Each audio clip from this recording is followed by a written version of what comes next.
All right, well, welcome back. Let's at least look at where we are. And today we'll cover how to get 100 listings. And let's just have a look at what we've done so far. And then you can look at these, on the channel and find them. But basically, we've done the intro, so we're done there. Or here's the intro. And the intro to 25, 25, 100 we've done. How to earn over $1 million in commissions. We've completed that. And then now today we're at how to get 100 listings and then how to get 10 listings a month. We'll cover that, and then we'll do live calls.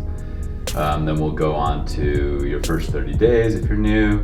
Build your listings to $1 million in GCI. Today is the best day in real estate on page 4. Live calls, and then we'll just keep going. So I just wanted to cross out the ones that we've done. We've done the intro to the book, the intro to 25, 25, 100 on page 22, how to earn $1 million in commissions, and today we're going to talk about how to get 100 listings. All right, let's get started. So how to get 100 listings.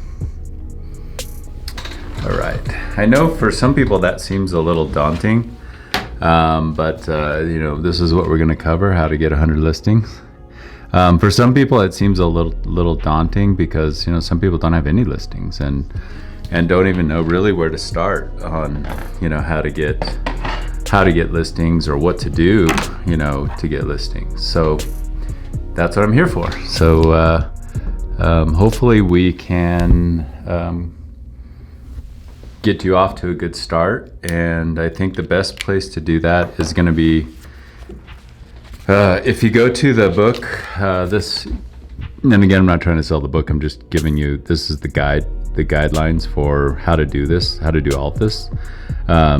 Listing and selling real estate in 21st century. So if you go to page 25, page 25 talks about the big binder, mastering the morning, mastering scripts, the diamond buy sell script, your contact prospecting platform, mastering the appointment, and of course follow-up. So these are going to be the things that will get you to 100 listings. And again, on our 100 listings, this is not only buyers or not only sellers, but also buyers. So when I list a buyer, I ring the bell too, in my office, because listing a buyer is just as valuable as listing a seller. They're just, they're a little bit different, but it's still a listing agreement, right? You have a fiduciary duty to the seller or a fiduciary duty to the buyer, and you're working for them diligently to try to solve their problem and to add value. So for a buyer, you're trying to find a house at the best price and the best terms, and for a seller, you're trying to get them the best price and the best terms, right? So you're basically doing the same thing. It's just two sides of the fence. But always have a listing agreement with your buyers and always have a listing agreement with your sellers. So let's talk about getting 100 listings, okay? So the first thing is the big binder in the book. The big binder is just a place where you can bring everything together. So, and you can look at that. The big binder is covered on page 26. And basically what the big binder does is it is a place to put like all of your contacts, all of your people that could be promising, all the people that you need to follow up with. How I do it is I just 3-hole punch I have a 3-hole punch, and I 3-hole punch my printouts from my contact management platform, or my prospecting platform rather, and add those to that by month. And so that way I know how to follow up and what, where I'm at with all of these contacts or all of these leads that appear to be promising. And so I call it the big binder. One of the main things in the big binder on the cover is to have your 10 reasons why somebody should work with you. I was taught this by a really amazing realtor and coach in Toronto. And he said that I always have my 10 reasons why I think somebody should work with me, my 10 reasons, right? And he went down his 10 reasons, and we were laughing. I was like, well, why would somebody do that? Well, the reason why is because most realtors or most brokers, salespeople, most people don't even know their 10 reasons, don't have 3, don't have 1. Why should somebody work with me? I'm a realtor. Okay. Isn't everybody else? Why should somebody work with me? Well, I'm a full-time realtor. Okay, well, there's a lot of those too. Why should somebody work with me? I'm honest and respectful and have good integrity and, always want to have the best for my client. I mean, I think you should have that, right? So what I'm getting at is that, write down your 10 reasons why somebody should work with you. And they can be very, very personal, And what Richard taught me was, he'll pull up in front of a listing, either a buyer or seller, and sit out in the parking lot or sit out in front of the house for 10 minutes, and he'll just keep going over those 10 things. And the interesting thing that ends up happening is, as you go over those 10 things, you will find that you really internalize those. And so that way, when you go up to a property and you start talking to somebody, or you go up to the buyer and you start talking to them, those things will start coming out of your mouth, because those are very important to you and your reasons why you think somebody should work with you. Okay. I'll give you mine, but don't just take mine and rewrite them. That's not the point of the exercise, but I'll give you mine just as some thoughts to some things to think about for yourself, and you might have to start with 3, and this exercise could take a month for you to do. I'm not saying that this is imperative to do to start working, but it definitely is something that should be thought out and, really analyzed. And, it probably took me, it probably took me a week to really think it through and to settle. And I've changed some of mine over the years, of course, but I'll read mine to you. So basically mine are, on page 27, here are the 10 personal reasons why I think somebody should work with me. I love trying to be as great as my grandfather, Guy Shipler. He was my role model. And so I always love trying to be as great as he is. If I could just get half as great as he was, I got this. I have over 20 years in real estate. I've sold thousands of homes. I was an auditor. I'm an MBA. I'm a full-time agent. I'm an Army veteran. I wrote this book, 10 Pillars to Success, Listing and Selling Real Estate. I average 19 days on market. That's actually come down a little bit now. I sell properties at 99.6% of the list price, and that's actually a little bit better now too. That's a 102. I have a passion for videography and editing, which adds a competitive edge to my marketing. And I just love video. I love editing. And so, that's basically what this is. So these are my 10 whys I think somebody should work with me. And they're personal, and also some statistical. So I just put on the end of this, start your creative flow and make it personal. You will begin to share them and it will all happen naturally. So that's it. That's basically what you want to do. That's the first one, okay? And then second, mastering the morning. So mastering the morning, and we'll cover this like as a single thing, but this is also something I was taught, and it's really maybe the most important thing. It's the most important thing that you can possibly do, okay? The reason I say that is because most people in general, not just realtors or brokers or salespeople, nobody really masters the morning, if you think about it. Nobody has a set time to come into the office or go into their home office and sit down and just be 100% focused on that objective, right? Most people don't do that because they just take what the day gives them, take what the day dishes out to them and just reacts to that. This is a way mastering the morning is saying that I want to define time and a goal to achieve in that time frame. And I want to do that every morning. The reason why it's mastering the morning is because the morning's the best time when you're fresh and you're, ready to go, and you can alleviate distractions until say noon or 11 or whenever you want to do that. And it's just really concise, like it's really dense time. It's, I think, the best part of the day, because if you can master the morning, so my mastering the morning is 8:30 to 12, basically, because, I want to get up in the morning, I want to feed the dogs and like do, kind of have some coffee and then head for the office. And so, I usually don't get to the office till 8 or 8:30. And so I have about 15 minutes where I prep. And so I'll go over my scripts for whoever I'm calling, and I'll just walk up and down the hall, or stand in my office and reread the scripts. And then I'll, at 8:30, I'll just start calling. So 8:30, 9:30, 10:30, 11:30, 12 to 12:30. So 3.5 to 4 hours, right? My goal is to make 25 contacts a day. Not everybody's goal is like that, and some people, their goals are more. I've had realtors that their goal is 50 a day, which is a lot, and they're super successful. But mine's 25, because I have the 25, 25, 100, 25 contacts a day, 25 listings every 100 days in cycle. And so that's what I'm always trying to accomplish, is 25 contacts every day. It takes about 3 to 4 hours to do that.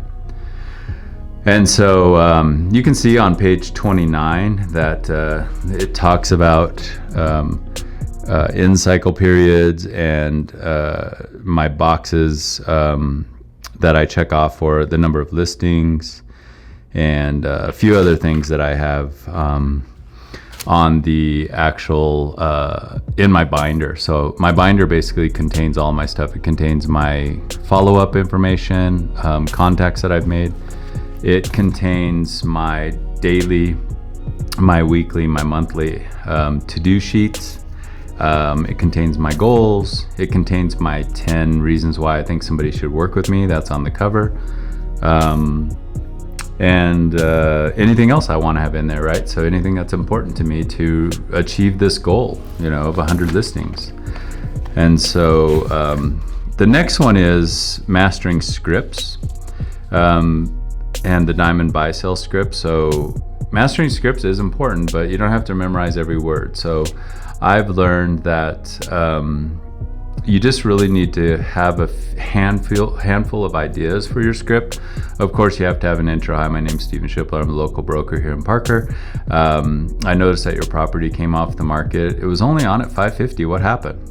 Right? So, there's generally, I know I need to say my name and say, I'm a real estate person, or say my company name, whatever's required by your state. Hi, this is Stephen Shipler. I'm the local real estate broker here at RE/MAX. I noticed your property came off the market. It was only on at 550,000. What happened? Right? So I don't say, are you going to relist that? No. Did the agent do a good job? No. I saw that the time lapsed on your listing, and are you going to relist? No. Right? So, you're just giving too many ways out. And so in general, I'm just saying, hi, this is Stephen Shipler. I'm the local broker here in Parker with RE/MAX. I noticed your property was only on at 550. What happened? And you're going to find in that situation that they're just going to dump. Like, they're just going to say, well, I never got updated. I don't really know what happened. Well, if you had to pick something, what would it be? I don't know. I just think that the agent didn't really explain that, we had 0.75 acres, or I think that they didn't really show off the kitchen, or I don't think they did good marketing. They're going to go into something, right? Then the key words that I use in my scripts is, do you feel that if? Do you feel that if? 5 words, right? Do you feel that if? So as soon as they say whatever it is, the agent never put a sign in the yard. Do you feel that if the agent put a sign in the yard, that would have been beneficial and helped get the property sold? Well, yeah, of course. Like, I think that was one of the biggest problems. Do you feel that if they would have done that, they probably would have gotten more buyer leads for your house. Yeah, of course, blah, blah, blah, right? I think that they should have. I think that they should have showed the property and really understood how much money we had in the kitchen. Yeah. Do you feel that if they would have explained that and really shared with the buyer what was wrong or how much money you have in the kitchen and your updates, that would have helped? Yeah, I definitely believe that, right? And so you're going a little bit beyond mirroring. Mirroring is like, and I'll go through a whole script thing, but mirroring is like, okay, so what happened? I don't know. It didn't sell. Oh yeah, it didn't sell. Well, where are you moving? See, like I just mirrored it and then I moved on to something else, which is kind of, you're recognizing, you're hearing their voice, but you're not really trying to understand, right? Because do you feel that is a little more emotional. So, you know, if they would have, well, they never brought any offers to me. Well, do you feel that if they would have brought some offers that you may have entertained those? Well, yeah, of course. I mean, at the right, and they're kind of more emotional about it, right? And then that's going to lead to the next, do you feel that if, right? And then I think just as a conclusion, of course, I'll go a little deeper into scripts, but as a conclusion, you know, I'll say the next logical step, I think, is for us to get together. When would be a good time? Today at 2 or 3, or is tomorrow better? Right? So like the next logical step, right? And so, you know, because you might have 2 or 3, do you feel that if? But you can't just keep saying, do you feel that, you know, like 100 times, but, you know, and maybe 2 or 3 of those. And then you can kind of say, well, do you feel that if, you know, they would have updated you, you could have maybe adjusted the price, or you could have painted the house, or whatever the objections were, that you would have gotten the property sold? Yeah. I mean, I think that if they would have updated me, I've been willing to do anything.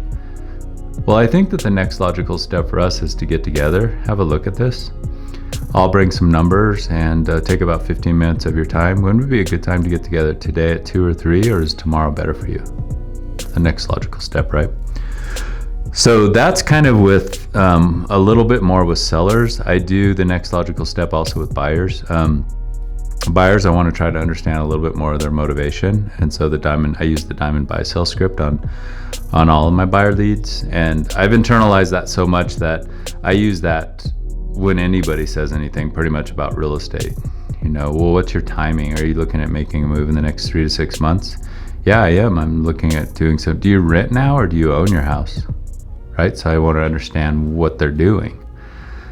Oh, that's great.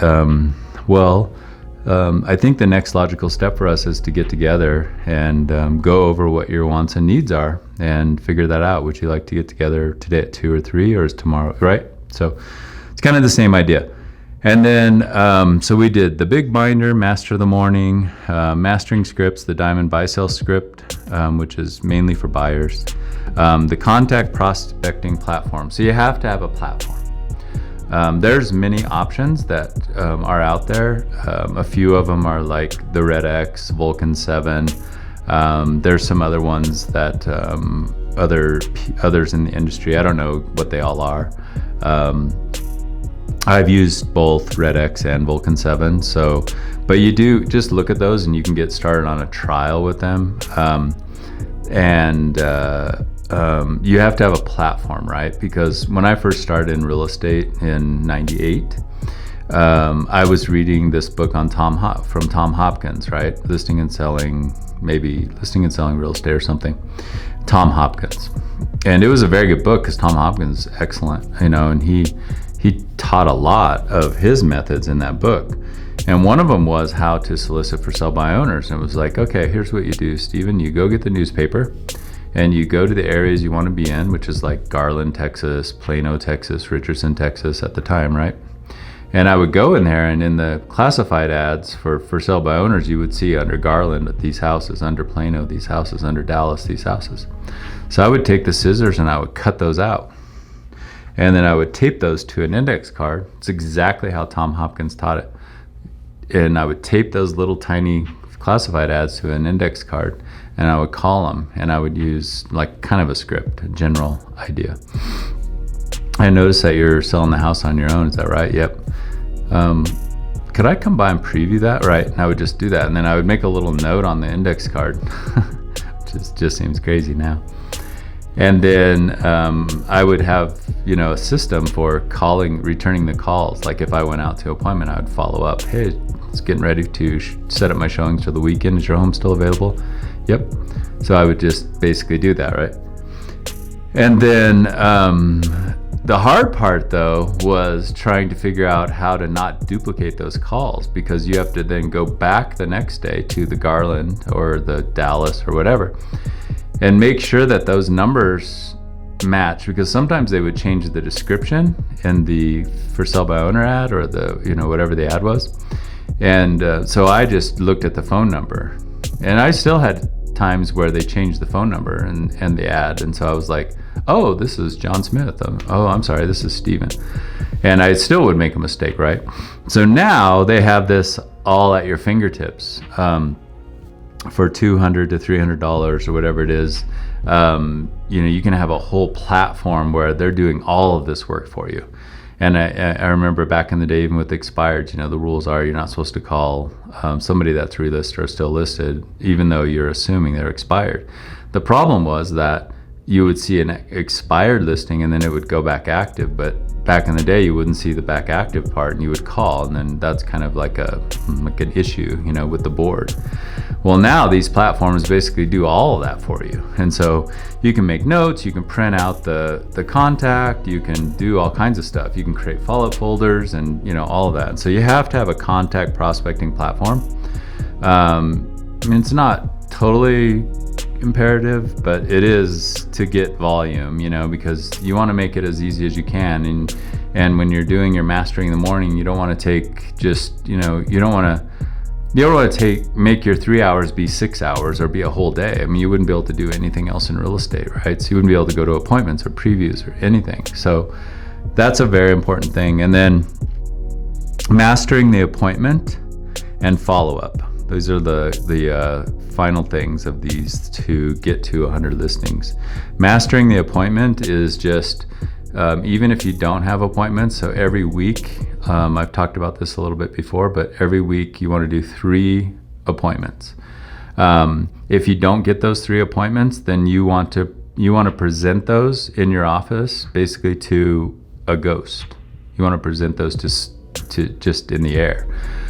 I try to do 2 listing presentations and 1 buyer presentation. So let's say that last week I did 1 listing presentation and 1 buyer presentation. Well, I still owe myself a listing presentation, right? So I'll literally sit down at my desk and present that to a ghost, as if somebody's sitting across from me and I'm trying to list their house, or I'm trying to list them as a buyer. So 3 appointments every week. Regardless of whether those are real people or not, you want to present 3 times a week, and you can pick 3. You can do 3 buyers, 2 buyers, 1 listing, whatever your idea of that is, and then follow up. So one of the dilemmas is that people don't follow up, right? And what I mean by follow up is like 8 to 10 times, not like once and say, oh, that person's not interested. I'm talking about 8 to 10 times. Calling and following up. Sometimes people will add text to that or add email to that, but I'm saying 8 to 10 times calling. And if you add other things to it, then that just adds to the 8 to 10. Could be 15. I have a realtor that likes the number 12, and so they do 12. They do 8 phone call follow-ups and 4 different things. So another mailer to them, letter, thank you card, whatever that is. But 8 to 10 pieces of follow-up with your voice, trying to contact them, even if you're leaving a voicemail. Hey, this is Steven Shipler. I was out at your property last week, and I'm scheduling my showings now for this week, and I was just wondering if your property is still available. Right? Simple. Hey, this is Steven Shipler. I was looking around in the MLS, and I noticed that there's another property that came on the market down the street. Here's the stats on that. Here's what's going on. 2480 square feet. It's on at $425,000. They just put that on the market, and here's what the remarks say. Blah blah blah blah blah. New dishwasher, right? and just read it to them like you're telling them like you're active, you're doing stuff, you're paying attention, right? So that's the follow-up. So in order to get 100 listings on page 25 of the book, it says pillar 1, the quick start. Those are the really the keys to the whole puzzle, the big binder. Master of the morning, mastering scripts, the diamond buy sell script, contact prospecting platform, mastering the appointment, and follow up. So hopefully you got a lot out of this, and I look forward to doing some live calls coming up here shortly. It looks like we have just one more, how to get 10 listings in a month, and then we're going to do live calls. So I'm super excited about the live calls. I love doing that, and I think it'll be fun. I think it'll be fun to watch and hear what some people say, and how we schedule appointments and get things rolling. So anyways, that's where we're at today. Go serve with passion, and thanks so much for your time.